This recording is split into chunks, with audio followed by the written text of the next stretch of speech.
안녕하세요. 저는 사랑스러운 쌍둥이를 키우고 있는 엄마예요.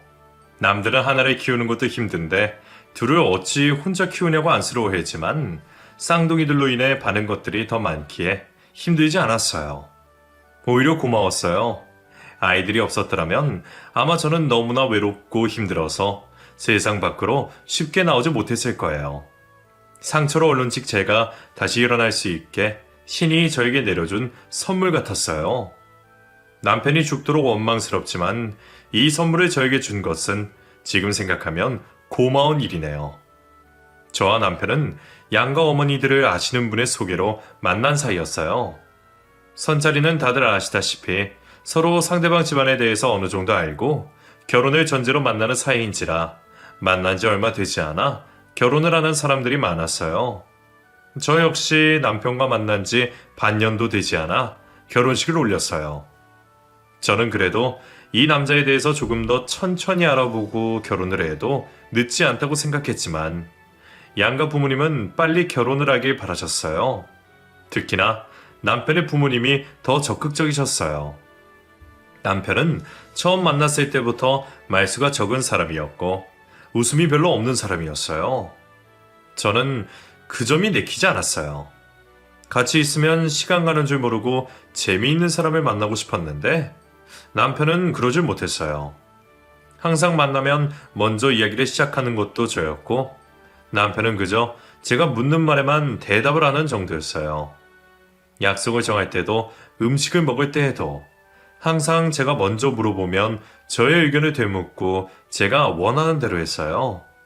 어찌 보면 저에게 맞춰서 모든 것을 해준 것처럼 보이지만 결국엔 남편은 아무것도 정하지 않고 제가 모든 것을 결정하고 있었어요.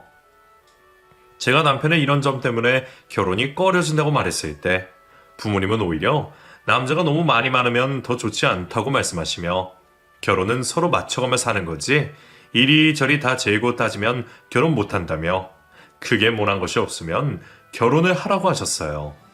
남편 역시 제가 좋다면 결혼을 빨리 해도 상관이 없다고 말을 했고 저만 오케이 하면 모든 것이 끝나는 분위기 속에서 시간을 계속해서 끌 수도 없었어요.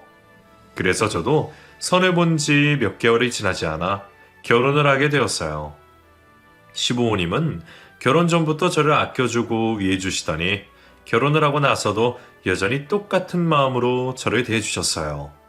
맛있는 것이 있으면 나눠주시고 쇼핑을 하다가 저에게 잘 어울릴 것 같아서 하나 샀다며 선물로 주시곤 했어요. 그래서 저는 시부모님에게 늘 사랑을 받으며 살고 있다고 느꼈어요. 하지만 남편은 왠지 모르게 거리감이 있었어요. 가까운 듯 먼 느낌. 한 이불을 덮고 자는 사람에게 그런 느낌을 받으니 저는 남편이 저를 사랑하지 않는 건가 의심이 들기 시작했고 외롭고 힘이 들었어요.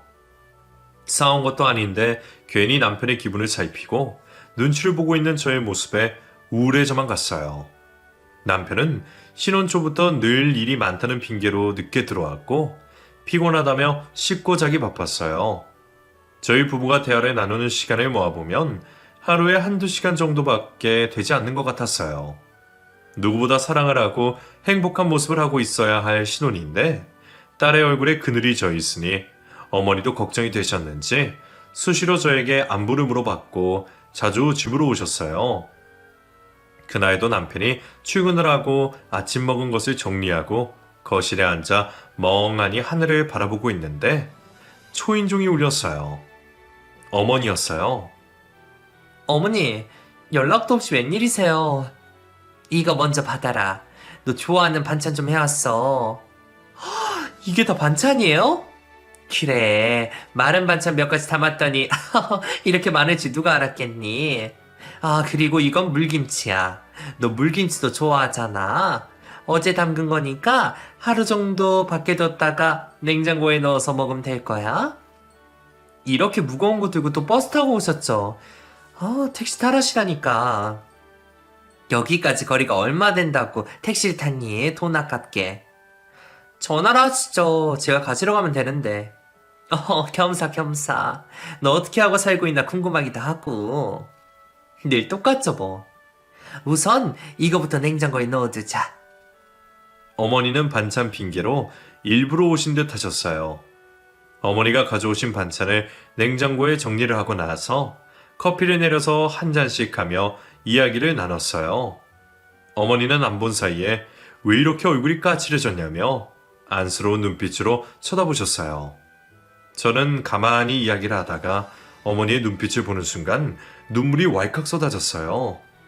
저는 급하게 식탁 위에 있던 화장지를 꺼내어 눈물을 닦았어요. 저의 모습에 어머니는 깜짝 놀랐고 저의 손을 붙잡았어요. 무슨 일이 있었어? 아니에요. 그런데 갑자기 왜 울어? 그냥요, 저도 모르게. 강서방이 잘 못해줘? 나 사실 너무 힘들어요. 왜? 무슨 일 있었어? 결혼을 했는데 혼자 살고 있는 느낌이에요. 결혼하고 나서 한 번도 일찍 들어온 적이 없어요. 말로는 일 때문에 늦는다고 말은 하는데 아닌 것 같아요. 그럼 일부러 늦게 들어온다는 소리야? 그냥 제 느낌이 그래요.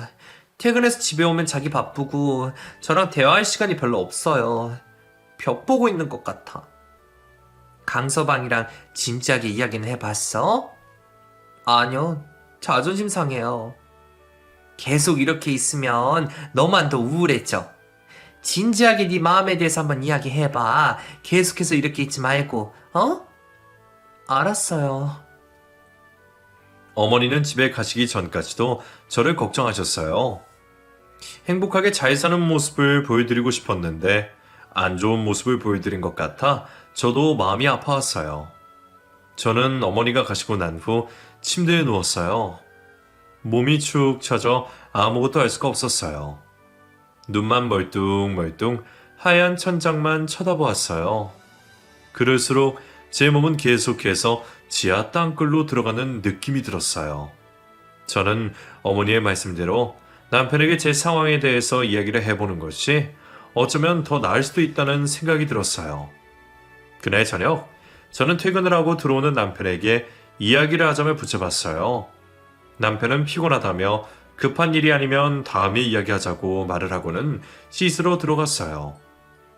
평소 같았으면 알겠다고 말을 하고 말았을 테지만 이대로는 도저히 안 되겠다 싶었던 저는 남편이 씻고 나오기만을 기다렸어요. 이윽고 남편이 씻고 나왔고 저는 남편에게 다시 이야기를 하자고 말했어요. 남편은 귀찮다는 듯한 얼굴 표정을 지으면서 소파에 앉았어요. 저는 어떻게 말을 시작해야 할지 몰라 선뜻 말을 꺼내지 못했어요. 할 이야기가 뭔데? 피곤하니까 빨리 이야기해. 당신 바쁜 일은 언제쯤 끝이 나요? 글쎄, 회사 일이 바쁜 건 맞죠? 그럼 내가 거짓말이라도 한단 소리야? 아니, 그건 아니지만 어떻게 하루도 빠짐없이 그렇게 늦을 수가 있어요. 지금 이 이야기 하자고 피곤한 사람 붙잡은 거야? 나한텐 중요해요. 나는 분명 결혼을 했는데 나 혼자 살고 있는 사람 같아요. 그럼 어떻게 해줄까? 회사 때려치우고 집에 있어주면 돼? 내 말뜻 이해 못하겠어요? 늦게 들어와서는 피곤하다고 일찍 자버리고 우리 대화할 시간도 없잖아요. 왜 사람을 외롭게 만들어요? 괴로운 건 당신 스스로 만든 거지. 내가 그런 게 아니잖아. 아무것도 안 하고 집에만 있으니 그렇지. 나만 바라보지 말고 당신도 당신 인생 살아. 아니, 이렇게 살 거면 혼자 살지. 왜 결혼을 했어요? 결혼은 당신도 원해서 한 거 아니었어? 내가 원했던 결혼은 이런 게 아니에요. 서로 사랑하며 아껴주며 사는 거지. 내가 원한 결혼은 이런 거야. 결혼을 했다고 해서 내가 달라져야 해? 그냥 각자 살던 대로 살면 되는 거 아닌가? 더 할 말 없으면 들어갈게. 남편의 말에 저는 할 말을 잃었어요. 자신이 원했던 결혼은 이런 모습이라니. 도대체 이게 무슨 말인지 남편을 도통 이해할 수가 없었어요. 남편과 이야기를 하고 나서 오히려 저는 더 가슴이 답답해졌어요. 총각 때랑 똑같이 행동하고 자기 마음대로 살 것 같으면 결혼하지 말 것이지. 결혼을 하고 나서 원래 살던 대로 살아라니 정말 남편의 말을 이해할 수가 없었어요. 다음날 아침 일어나 보니 남편은 출근을 하고 집에 없었어요. 정말 잠만 자러 오는 하숙생이 따로 없었어요. 저는 어제 남편이 했던 말이 떠올라 집에 가만히 있을 수가 없었어요. 내가 자기만을 바라보고 있는 사람인 줄 아나? 나도 결혼 전에는 잘 나갔던 여자라고. 저는 남편 없이도 혼자 잘 살 수 있다는 것을 보여주고 싶었어요. 예전의 저로 다시 돌아가자 마음을 먹었어요. 친구들에게 연락을 해 약속을 잡고 예쁘게 화장하고 옷을 꺼내 입고 친구들을 만나러 나갔어요. 오랜만에 만난 친구들 덕분에 저는 간만에 크게 웃을 수가 있었어요. 우울했던 감정들은 사라졌어요. 친구들과 쇼핑도 하고 맛있는 저녁을 먹었어요. 그리고 항상 식사를 하고 나면 자연스럽게 가는 카페도 들렀어요. 그랬더니 벌써 밖은 어둑어둑해졌어요. 친구들은 집에 들어가 봐야 되지 않느냐고 물었고, 저는 오랜만에 친구들을 만나니 자기 걱정은 하지 말고 신나게 놀다 오라고 남편이 그랬다며 거짓말을 했어요. 저도 모르게 튀어나온 거짓말에 저도 어이가 없어서 웃음이 나왔어요. 카페에서 나온 친구들과 저는 헤어졌고, 저는 집으로 돌아가기 위해 버스 정류장에서 버스를 기다리고 있었어요. 밤하늘을 올려다보는데 신혼생활에 묻는 친구들, 남편에 대해서 묻는 친구들에게 거짓말로 행복하다고 말한 제 자신이 너무 불쌍해졌어요. 그때 전화벨이 울렸어요. 아까 헤어진 친구들 중 한 명이었어요. 그 친구는 저에게 버스를 타냐고 물었고, 집에 일찍 들어가지 않아도 되면 자기가 술 한잔을 하자며 기다리라고 말했어요. 저는 친구를 기다리며 눈물을 훔쳤어요. 얼마 후 친구가 버스 정류장으로 뛰어왔고 저희는 근처에 있는 호프집으로 들어갔어요. 퇴근을 하는 시간이라 그런지 손님들이 바글바글 발디딜 틈이 없었어요. 저희는 밖에 있는 빈 테이블에 자리를 잡고 맥주와 안주를 주문했어요. 살얼음이 낀 맥주잔을 들고 마시는데 속이 뻥 뚫리는 것 같았어요. 친구는 마시던 맥주잔을 테이블에 내려놓고는 저를 지그시 쳐다봤어요. 왜? 무슨 일 있는 거 아니지? 무슨 일 있는 것처럼 보여? 얼굴은 웃고 있는데 눈이 슬퍼 보여서. 티나? 그래. 너밖에 없네. 내 마음 알아주는 사람. 왜? 정우 씨랑 안 좋아? 아무 문제 없어. 시부모님이 구박해? 아니, 남편보다 더 잘 챙겨주셔. 그럼 무슨 일인데? 아무 문제가 없다는 거? 그게 무슨 말이야? 차라리 일이 있어서 싸우기라도 했으면 좋겠다. 뭐? 너 사람이 옆에 있어도 없는 느낌. 그 느낌 알아? 그거 정말 사람 외롭고 비참하게 만든다? 아까 애들 앞에서 나 거짓말한 거야. 행복한 척, 사랑받고 있는 척. 나 지금 너무 불행하거든. 분명 결혼을 해서 2명이 살고 있는 집인데 빈집에 나 혼자 살고 있는 느낌이야. 너 지금 많이 힘들구나. 친구에게 모든 것을 털어온 저는 알터니가 빠진 것처럼 속이 시원했어요. 그동안 누군가에게 속 시원하게 털어놓고 싶었지만 그럴 수가 없었거든요.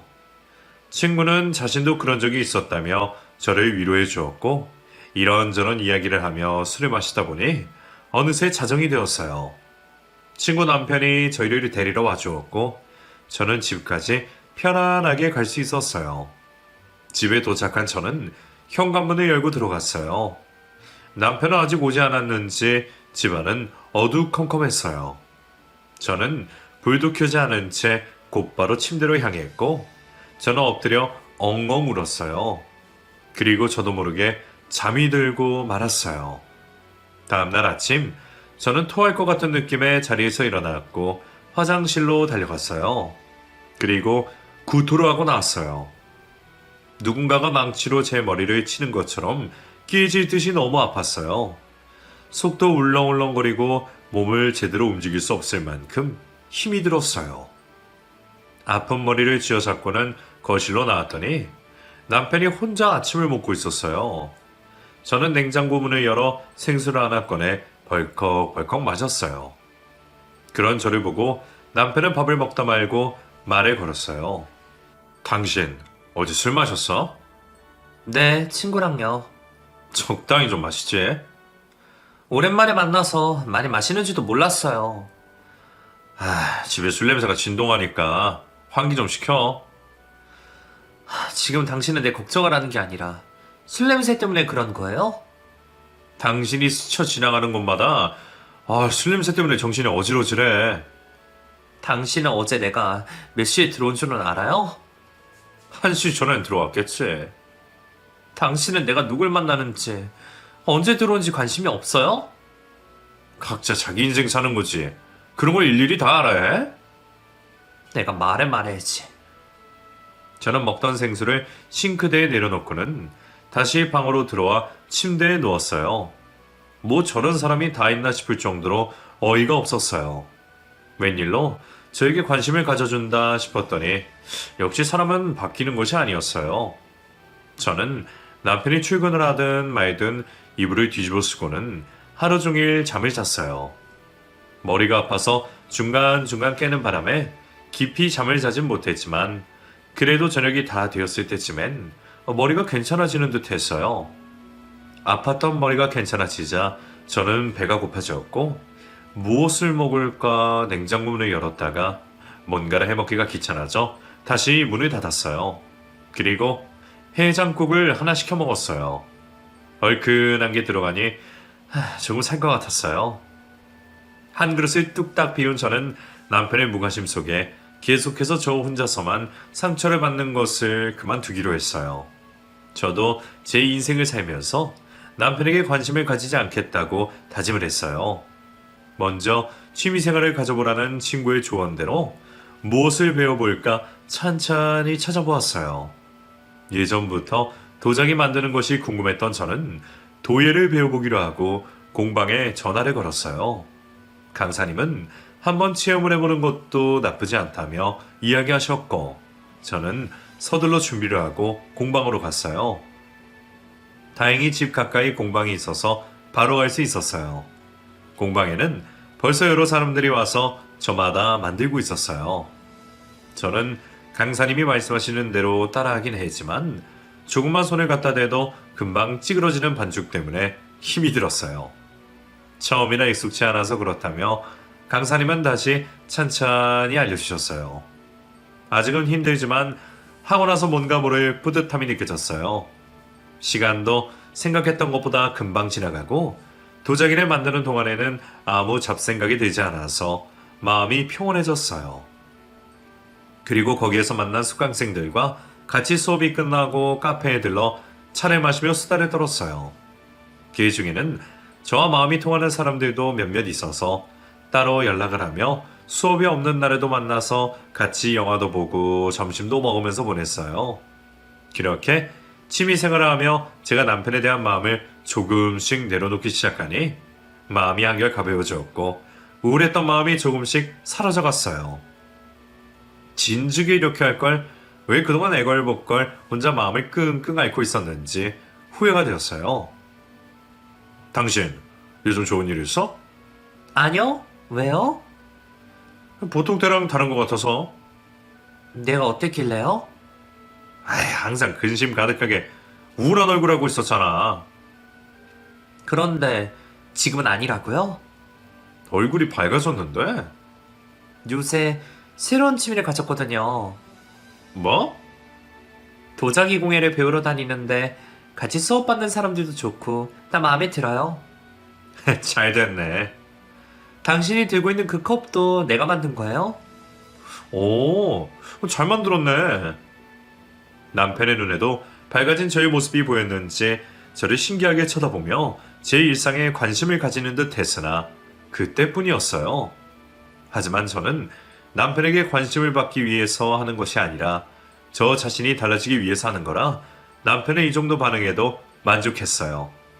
며칠 후 시어머니가 친구들과 여행을 다녀오시면서 저희 집에 들리겠다고 연락을 하셨어요. 저는 도자기를 만드는 것에만 신경을 쓰느라 집안일을 나 몰라라 하고 있었던 터라 눈에 보이는 것부터 부랴부랴 정리를 했어요. 이만하면 괜찮지 하고 주위를 찬찬히 둘러보고 있을 때 초인종이 울렸어요. 시어머니는 환한 얼굴로 양손 한가득 무언가를 잔뜩 들고 오셨어요. 시어머니는 밝은 목소리로 잘 지내고 있었냐고 안부를 물었고 저 역시 시어머니의 환한 미소와 목소리를 들으니 기운이 나고 한층 밝아졌어요. 시어머니는 제가 준 음료수를 마시며 친구들과 여행을 가서 있었던 일들을 이야기하시며 어린아이처럼 깔깔 웃으셨어요. 어찌나 생생하게 생동감 있게 말씀하시는지 제가 꼭 그 자리에 같이 있었던 것처럼 느껴졌어요. 한참을 재미있게 이야기를 하시던 시어머니는 제가 생각이 나서 하나 사왔다며 작은 선물 상자 하나를 건네주셨어요. 시어머니가 주신 선물 상자 안에는 작은 향수가 들어있었어요. 그 향수는 산뜻한 향이었어요. 저는 너무 마음에 든다며 활짝 웃었어요. 시어머니도 저의 웃는 얼굴을 보시더니 다행이라고 말씀하시고는 바닥에 두었던 종이 상자를 식탁 위에 올려놓으셨어요. 이건 정훈이가 먹고, 이건 네가 먹고. 이게 뭐예요? 몸에 좋은 거야. 특히 이게 여자들한테 그렇게 좋다더구나. 무엇으로 만든 건데요? 뭐라더라? 이것저것 뭐 몸에 좋다는 건 다 들어갔대. 여하튼 몸에 좋은 거라니까 하루도 빠짐없이 꼬박꼬박 챙겨 먹어. 정훈이도 잘 챙겨주고 그래야 예쁜 손주도 빨리 나을 건 아니니? 네? 부끄러워하긴. 결혼을 했으면 아이를 낳는 건 당연한 건데 저희 아이는 천천히 가지기로 했어요. 왜? 연애 기간이 짧으니 좀 더 즐기자고 그래서요. 정훈이가 그러자고 그랬어? 네, 저도 같은 생각이었고요. 너희들이 그렇다면 어쩔 수 없다만 그래도 아이는 빨리 가지는 게 좋은데 그래야 부부 사이도 더 돈독해지고 말이야. 그래요? 그럼 이혼하고 싶은 사람들도 애 때문에 못하는 사람들도 많아. 내 핏줄이 있다는 건 그런 거야? 너도 다시 생각해봐. 네, 그럴게요. 시어머니가 다녀가신 후로 저는 많은 생각에 잠겼어요. 저희는 신혼을 즐기기 위해서 아이를 늦게 갖기로 했지만 지금 저희의 상황에서는 신혼을 즐기고 있는 것도 아니었기에 아이를 늦게 갖는다는 건 별 의미가 없어 보였어요. 그리고 부부 사이를 더 돈독하게 해준다는 말이 제 귓가에 계속해서 맴돌았고 저는 아이를 빨리 갖는 것이 저희 부부에게 더 낫겠다는 결론을 내렸어요. 그날 저녁 저는 퇴근을 한 남편에게 낮에 시어머니가 다녀가신 이야기를 하며 약을 챙겨주셨어요. 남편은 몸에 좋다는 약이라는 이야기를 듣고는 한 번에 들이켰어요. 그리고 저도 약 하나를 꺼내어 마셨어요. 그리고는 남편에게 이 약을 먹고 예쁜 아이를 빨리 가지라고 말씀하셨다고 말했어요. 남편은 정색을 하며 아이는 천천히 가지기로 한 거 아니냐며 말했어요. 저는 지금 우리 상황이 신혼을 즐기고 있는 것도 아닌데 미루지 말고 아이를 먼저 가지자고 말했어요. 하지만 남편은 지금은 아니라며 딱 잘라 말하고는 방으로 들어갔어요. 아니면 아니지 사람 무한하게 꼭 저렇게 정색을 하면서 말을 해야 하는 것인지 사람 자존심 상하게 하는 데에는 도 같은 사람인 것 같았어요. 그날 이후로 남편은 회사 일을 집에까지 가지고 와서 일을 하기 시작했고 일을 하다가 서재에서 잠을 자는 날이 많아졌어요. 계속해서 저를 일부러 피하는 것 같은 남편 때문에 저는 너무 큰 상처를 받았고 화가 난 저는 시부모님이 주신 약을 남김없이 싱크대에 다 쏟아부었어요. 그 약을 쳐다보고 있으면 화가 나서 미칠 것 같았어요. 시어머니는 그런 제 속도 모른 채 전화를 해서는 약은 잘 챙겨 먹고 있냐고 물으셨고 저는 잘 챙겨 먹고 있다고 거짓말을 할 수밖에 없었어요. 그러던 어느 날 저는 몸이 으슬으슬 몸살이 난 것 같아서 약을 먹고 일찍 잠자리에 누웠어요. 한참을 자고 있는데 갑자기 누군가가 뒤에서 저를 껴안는 바람에 잠에서 깬 저는 깜짝 놀라 일어나 옆을 보았어요. 옆에는 술에 취한 남편이 옷도 벗지 않은 채 엎드려 자고 있었어요. 저는 하는 수 없이 남편의 외투와 양말을 벗기고 밑에 깔려있는 이불을 잡아당겼어요. 어찌나 무겁던지 양손으로 있는 힘껏 여러 번 잡아당겨서 겨우 이불을 빼낼 수 있었어요. 저는 불을 끄고 다시 잠자리에 들었어요. 제 옆에 누워있는 남편의 얼굴을 바라보고 있으니 잠자고 있는 모습은 또 다른 모습이구나 싶었어요. 한참을 그렇게 쳐다보고 있는데 갑자기 남편이 눈을 떴어요. 깜짝 놀란 저는 이불을 덮고 돌아 누웠어요.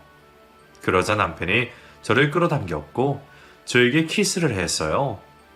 다음날 아침 눈을 떠보니 남편은 벌써 출근을 하고 없었어요. 저는 어젯밤 일이 떠올라 오히려 남편이 없는 게 더 낫다고 생각했어요. 그날 저녁 퇴근을 한 남편은 저와 눈도 마주치지 않고서는 바로 서재로 들어갔어요. 저는 남도 아니고 부부 사이에 있었던 일로 왜 저러는지 오히려 저렇게 나오는 것이 더 기분이 나빴어요. 저는 남편이 들어간 서재에 따라 들어갔어요. 얘기 좀 해요. 날 할 말이 없는데? 난 있어요. 무슨 얘긴데? 언제까지 여기서 이렇게 따로 지낼 거예요? 일이 많아서 어쩔 수가 없다는 거 당신도 알잖아. 아니요. 당신 일부러 피하는 거 다 알아요. 어젯밤 일은 내가 사과할게. 뭐라고요? 어제는 내가 제정신이 아니었어. 지금 그걸 말이라고 하는 거예요? 당신 정말 잔인한 사람이네요. 저는 서재문을 쾅 닫고는 방으로 들어왔어요. 남편의 말 한마디가 제 가슴 한중앙에 비수같이 꽂아졌어요. 남편은 또 이렇게 저의 가슴을 갈기갈기 찢어놓았고 저희의 관계는 더욱 틀어지게 되었어요. 그 이후로 저도 남편에 대한 온갖 정이 다 떨어졌고 더 이상 얼굴을 보고 싶지도 않았어요. 그리고 한 달 뒤 공방에서 화분을 만들고 있는데 몸에 땀이 송글송글 맺히고 몸이 후들후들 거렸어요. 저를 보던 강사님은 몸이 많이 안 좋아 보인다며 병원부터 가보라고 그랬어요. 저는 병원에 갈 정도는 아닌 것 같아 집으로 들어왔고 침대에 몸을 뉘었어요. 한참을 자고 있는데 누군가가 제 이마에 손을 집었어요. 눈을 떠보니 어머니였어요. 어머니는 병원에 다녀왔냐고 물었고 아프면 바로 연락을 할 것이지 혼자 청승맞게 이러고 있냐고 잔소리를 하셨어요. 어머니는 제가 먹을 수 있게 죽을 끓여놨으니 입맛이 없더라도 챙겨 먹으라고 말하시고는 집으로 가셨어요. 저는 겨우 몸을 일으켜 어머니가 놓고 가신 죽을 한 숟갈 떠먹고는 도저히 넘기기가 힘들어 숟가락을 내려놓았어요. 한숨 자고 일어나면 괜찮아질 줄 알았던 몸이 나아질 기미가 보이지 않자 도저히 안 되겠다 싶어 병원에 찾아갔어요. 몸살이 났다고 생각한 저는 임신을 했다는 이야기를 듣고 깜짝 놀랐어요. 산부인과에 가서 진료를 다시 받고 나서야 저는 제가 임신을 했다는 사실을 실감할 수가 있었어요. 임신일 줄은 꿈에도 생각 못했는데 이렇게 갑자기 아이가 찾아오다니 저는 너무 기쁘기도 했지만 남편과의 관계 때문에 어떻게 이 사실을 알려야 하나 걱정이 되기도 했어요. 그날 저녁 퇴근을 하고 들어서는 남편에게 저는 조심스레 임신을 했다고 이야기를 했고 남편은 멍하니 가만히 서 있더니 갑자기 저를 무섭게 노려보며 화를 냈어요. 누구시야 이 환영년아. 네? 내 아일 리는 없는데 어떤 놈이냐고. 그게 무슨 소리예요? 나는 아이를 가질 수 없는 몸이라고. 네? 내가 아이를 가질 수 없는 몸인데 어떻게 당신이 내 아이를 가질 수 있냐는 말이야. 지금 무슨 소리라는 거예요? 이 아이는 당신 아이예요. 헛소리 그만해. 누구보다 기뻐할 줄 알았던 남편은 저에게 오히려 바람을 피웠다고 몰아붙이며 화를 내기 시작했고 저는 너무 당황스럽고 황당하고 어이가 없어서 말이 다 나오질 않았어요. 남편은 한 달 전 자신은 정관 수술을 했다고 말을 하며 절대 자신의 아이가 아니라고 말을 했어요. 저는 그 말을 듣는 순간 바닥에 주저앉고 말았어요. 어떻게 저와 상의도 없이 수술을 할 수 있냐고 따져 물었지만 남편은 오히려 제가 임신한 것에 대해서만 이야기를 하며 저를 남의 아이를 가진 여자로 몰아붙였어요. 저는 너무 억울해서 미칠 것 같았어요. 남편은 양가 어른들에게 제가 다른 남자와 바람이나 아이를 가졌다며 이혼을 하겠다고 말했고 저는 아니라고 말을 했지만 시부모님 역시 저를 믿어주지 않았어요. 저희 부모님은 절대 그런 일이 없다며 수술을 한 그 병원에 가보자며 남편의 앞장세웠고 남편은 병원에서 수술 전에 아이가 생겼을 수도 있고 그 이후이더라도 드물게 그런 경우가 있다는 말을 듣고도 끝까지 그럴 일이 없다며 나중에 아이가 태어나서 내 아이가 아니면 책임을 질 수 있냐며 의사의 말도 믿지 않았어요. 저는 저 모르게 수술을 한 것도 기가 찬데 저를 바람핀 여자로 몰고 가는 이 남자와는 도저히 같이 살 수가 없었어요. 그래서 저는 남편과 이혼을 했고 친정 부모님의 집으로 들어왔어요. 부모님은 아이에게는 미안하지만 상황이 어쩔 수 없지 않냐며 아직 이른 시기이니 수술을 하자고 말씀을 하셨지만 저는 저에게 찾아온 소중한 생명을 없앨 순 없었어요. 게다가 하나도 아닌 둘을 말이에요.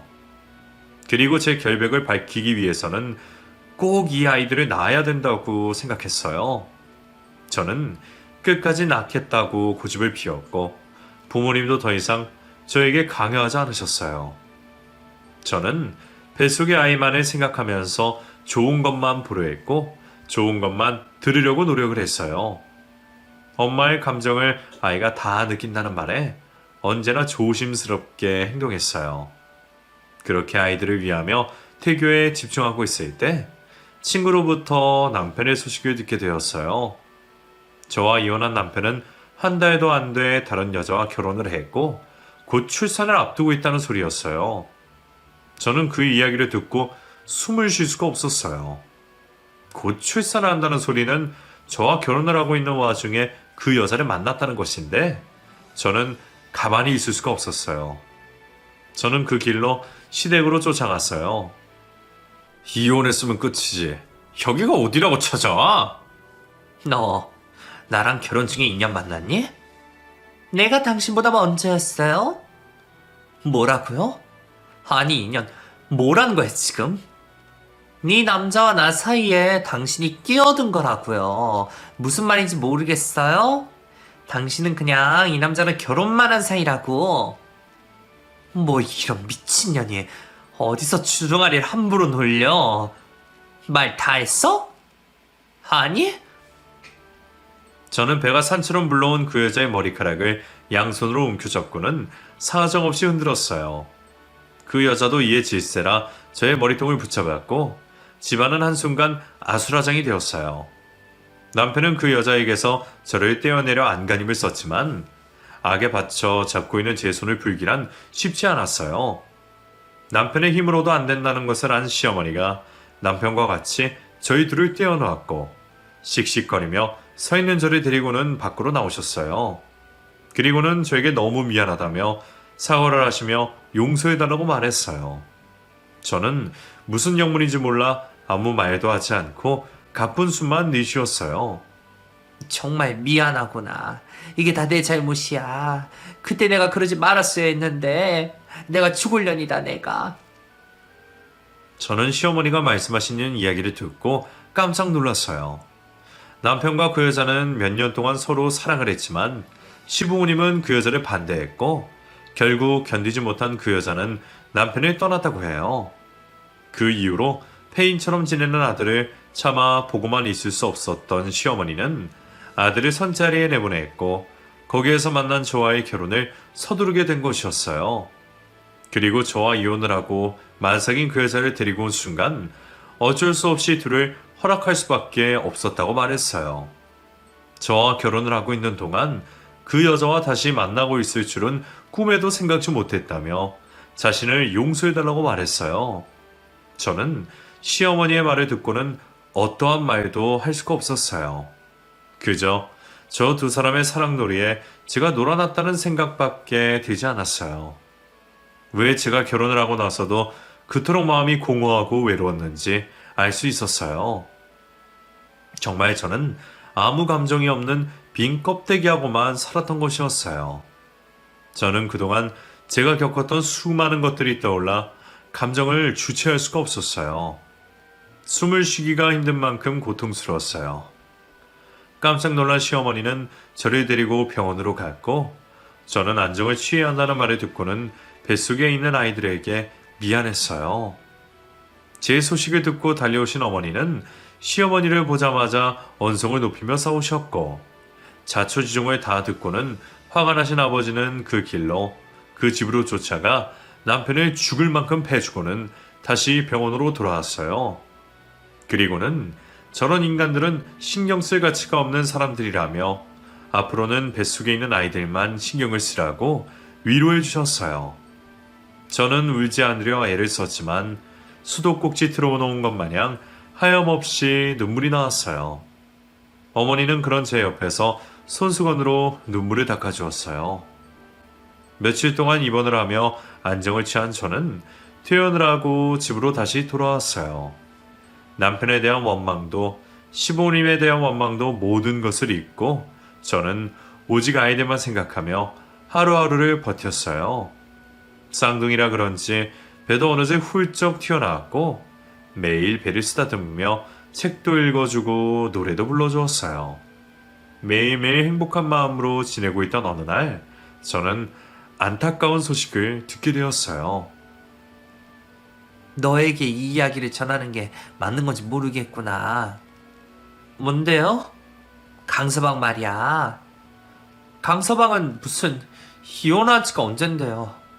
그래, 여하튼 그 여자 뱃속 아기가 잘못해서 유산되었다구나. 언제요? 그게 됐나봐. 그리고 그 여자도 아이를 잃고 슬픔에 잠겨있다가 잘못된 선택을 했다지? 네? 천벌 받은 거야, 그것들. 그 여자의 소식을 전해들은 저는 한동안 멍하니 앉아 있었어요. 저와 뱃속에 있는 아이들에게 그렇게 대하더니 꿀 좋다, 천벌을 받은 것이 분명하다고 속이 다 시원하다고 말해주고 싶었지만 그럴 수가 없었어요. 같은 엄마의 입장에서 너무나 가슴이 아팠어요. 내 뱃속에서 몇 달을 품은 아이가 잘못된 걸 알았을 때 어미의 심정을 누가 헤아릴 수 있을까요? 저는 한동안 마음이 무거웠어요. 그리고 몇 달 후 저는 쌍둥이를 낳게 되었어요. 평균 아이들보다 몸무게가 적은 아이들을 보고 있으니 가슴이 아팠어요. 얼른 살이 뽀동뽀동하게 쪄서 건강하게 태어나기를 매일 기도했어요. 제가 쌍둥이를 낳았다는 소식을 들은 시어머니가 찾아오셨어요. 병원까지 찾아오신 시어머니를 그냥 보낼 수 없었던 저는 시어머니를 모시고 쌍둥이를 보여드렸어요. 시어머니는 아들과 똑 닮았다며 눈시울을 붉히셨어요. 저는 시어머니와 휴게실 의자에 앉아 이야기를 나누었어요. 시어머니는 아들의 소식을 들었냐고 물었고 저는 알고 있다고 말했어요. 시어머니는 그 여자에게도 아들에게도 저에게도 자신이 너무 미안하다고 이야기했어요. 저는 그런 시어머니에게 나중에 부탁 한 가지만 들어달라고 말했어요. 시어머니는 무엇이든지 다 들어주겠다고 약속을 했어요. 저는 퇴원을 하고 몸조리를 하면서 쌍둥이를 보러 매일 병원에 갔어요. 하루하루가 다르게 몸무게가 늘고 있는 쌍둥이를 보니 너무 감사했어요. 얼마 뒤 쌍둥이들은 둘 다 건강하게 퇴원을 할 수 있었고 부모님과 저는 쌍둥이들을 돌보느라 정신없는 하루를 보내며 지내고 있었어요. 그리고 제 앞으로 우편물이 날아왔어요. 그것은 쌍둥이들과 남편의 친저 확인 결과서였어요. 저는 제가 쌍둥이들을 낳고 병원에 있을 때 시어머니에게 부탁한 남편의 칫솔을 건네받았고 그것으로 친자검사를 신청했어요. 저는 결과를 뻔히 알면서도 다시 한번 봉투를 열어서 확인해 봤어요. 당연히 성립한다고 되어 있었죠. 저는 그 서류를 다시 봉투에 넣고는 시댁에 찾아갔어요.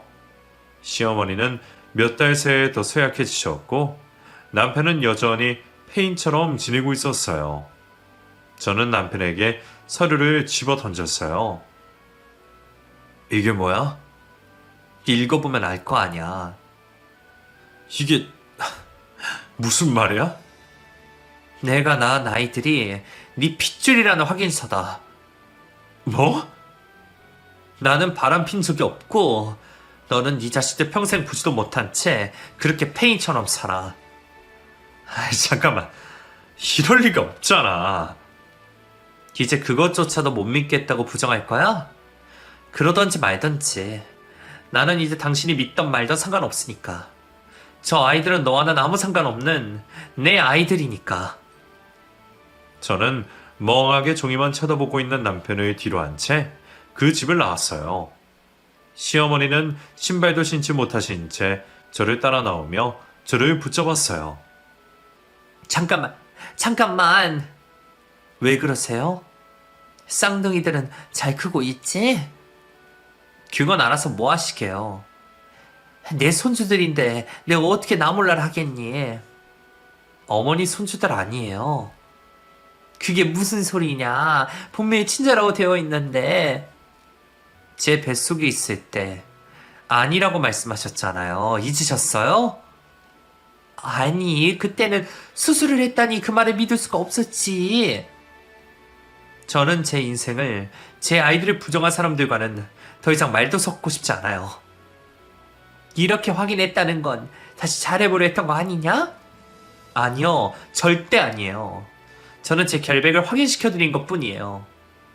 얘야, 다시 한 번 더 생각해보렴. 아이들도 아빠가 필요할 게야. 아니요, 저런 아빠라면 없는 것이 나아요. 내 손주들 얼굴도 못 보게 되다니. 아이고. 저는 시어머니의 손을 뿌리치고는 집으로 돌아왔어요. 집으로 돌아오는 길에 어찌나 발걸음이 가볍던지 그동안 명치까지 쌓여있던 것들이 한순간에 싹 내려가는 기분이었어요. 그 뒤로도 그 사람들은 자신들의 죄를 사죄하며 쌍둥이들 얼굴이라도 보게 해달라며 애걸복걸 매달렸지만 저는 그들을 용서할 수가 없었어요. 저는 그들을 피해서 다른 곳으로 이사를 했고 쌍둥이들을 키우고 있어요. 지금까지 아빠 없이 홀로 키웠던 것처럼 앞으로도 쌍둥이들에게 사랑만 듬뿍 주며 행복하게 살고 싶어요.